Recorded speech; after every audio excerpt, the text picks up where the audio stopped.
네, 오늘은 누가복음 5장에서 6장까지의 말씀을 읽었습니다. 예수님께서 이제 제자들 후에 이제 12명을 부르셔서 이제 그들을 사도라고 칭하셨다. 이제 누가복음은 그렇게 얘기하고 그렇게 부르는 이제 제자들을 부르시는데 가장 먼저 순서상으로는 베드로를 그리고 이제 안드레와 야고보와 요한 그 순서대로 제자들을 부르십니다. 근데 그 부르시는 과정을 조금 이제 보면 조금 독특함이 있습니다. 누가복음만에 5장 우리가 4절 말씀 한 절 읽고 말씀을 계속하겠습니다. 5장 4절 말씀을 마치시고 시몬에게 이르시되 깊은 데로 가서 그물을 내려 고기를 잡으라. 아멘. 제자들을 부르시고 이제 다른 성경에 이제 보면 제자들을 부르실 때 이제 가장 중요한 그 요점은 뭐냐면 주제는 그거잖아요.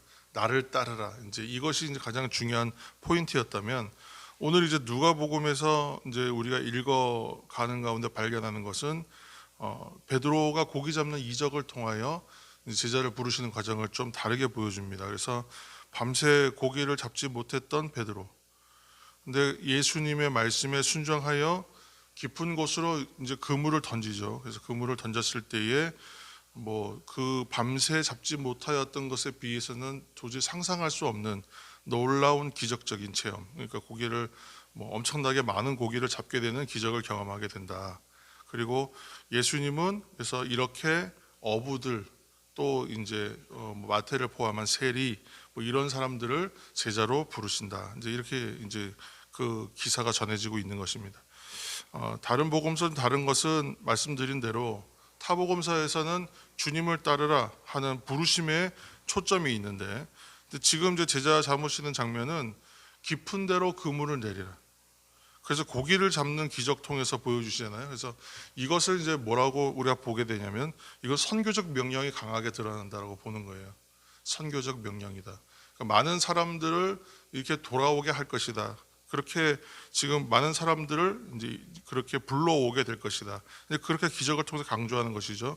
그래서 이 본문에서 이제 하나의 이 장면을 한 문장으로 좀 요약을 해보면 말씀을 듣고 순종하고 그리고 이제 회개하고 사명을 받는 것, 그렇게 우리가 구조를 발견할 수 있어요. 그래서 말씀을 듣고 순종하고 회개하고 사명받음. 그러니까 우리 신앙에도 그대로 적용되는 이 부르심의 어떤 말씀이거든요. 그래서 우리가 평소에도 그렇잖아요. 말씀을 듣고 말씀대로 순종하는 것은 말씀대로 사는 것이고 주의 뜻대로 사는 것이라고 얘기했는데, 그리고 또 회개는 죄로부터 돌이키는 것이고 또 죄를 멀리하고 죄를 단절하고 대항하면서 주님과 친밀하여지는 과정이 또한 회개이기도 합니다. 그러니까 제자로서 사명자로서 우리가 있어야 할 자리가 어디인가, 우리가 계속 그 얘기를 하고 있는데 우리가 감당해야 될 사명의 자리로 이제 돌아가기 위해서는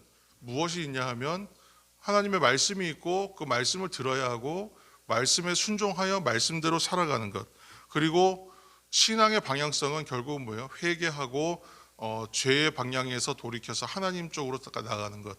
그러니까 이 결국은 하나님 말씀을 통하여 하나님의 뜻이 무엇인지 발견하고 또 신앙의 삶은 뭐예요? 말씀대로 살기 때문에 결국은 하나님의 뜻의 방향으로 사는 것이지 세상의 방향이나 죄의 방향은 아니라는 거잖아요. 그러니까 결국 이건 어려운 얘기는 아닙니다. 어려운 얘기는 아닌데 베드로를 부르시는 장면에서 이 어떤 하나의 구조처럼 형식처럼 우리가 발견하게 된다는 것이에요.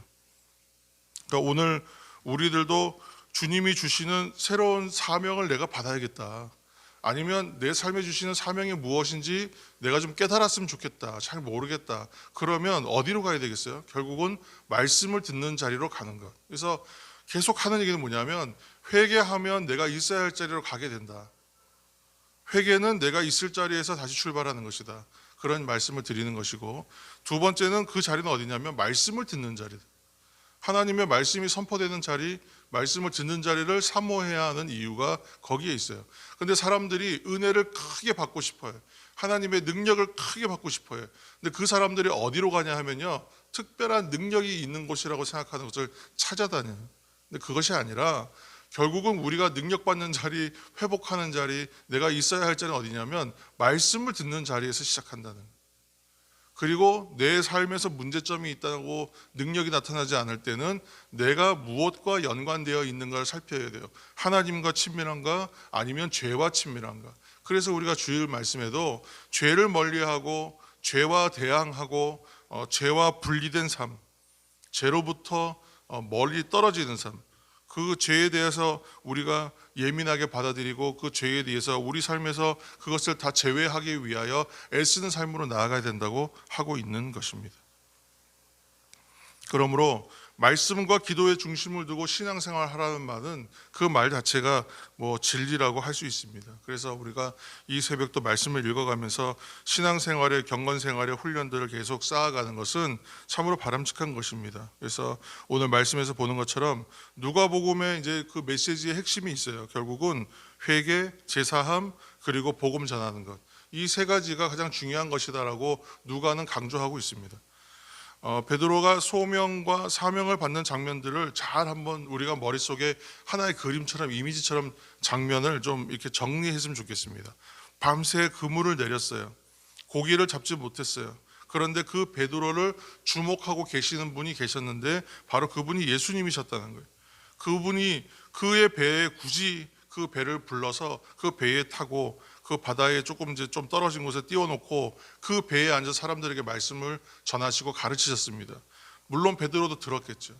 그러니까 베드로가 지금 고기 잡는 것 이 기적 때문에 그가 회개하면서 내가 죄인입니다라고 하면서 말씀에 순종하는 것이 아니라 그 이전에 그 배에서 가르치신 주님의 말씀을 계속 들었다는 얘기입니다. 오늘의 목적은 누구예요? 베드로를 부르시기 위하여 그렇게 말씀 전하신 것이죠.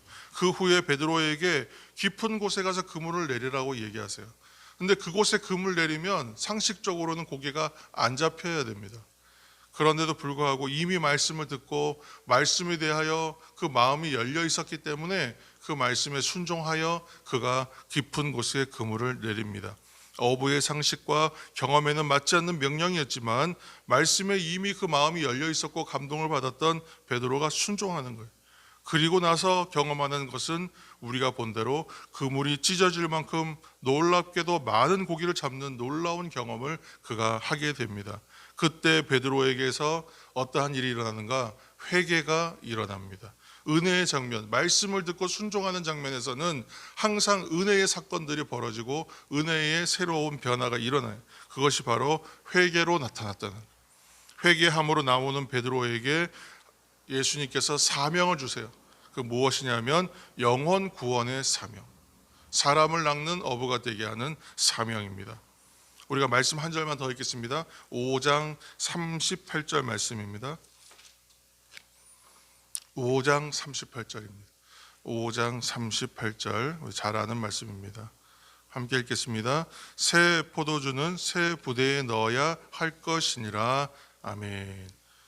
예수님께서 가르치시는 복음과 예수님의 사역은 사람들이 보았던 이전의 다른 일들과는 전혀 다른 새로움이었습니다. 그래서 그 새로움들을 경험하는 그 시대의 사람들처럼 우리들도 지금 예수님을 만나는 사람들은 매일 새롭게 만납니다. 그 새로움을 경험하게 됩니다. 우리에게 주어지는 매일의 시간들이 늘 새로운 시간이거든요. 이미. 그래서 이 성도들과 교회는 그래서 늘 새로운 시간을 살아가면서 그 새롭게 복음을 받고 전하고 실천해야 합니다.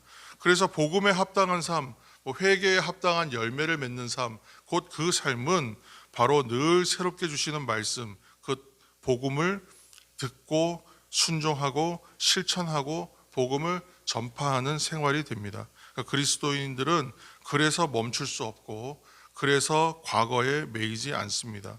영원한 지금을 산다고 신학적으로는 얘기합니다. 그래서 오늘도 말씀들을 생각하시면서 새롭게 주시는 그 말씀들을 새롭게 받아들여 또 새롭게 복음의 능력으로 살아내시는 저와 여러분 되시기를 바랍니다.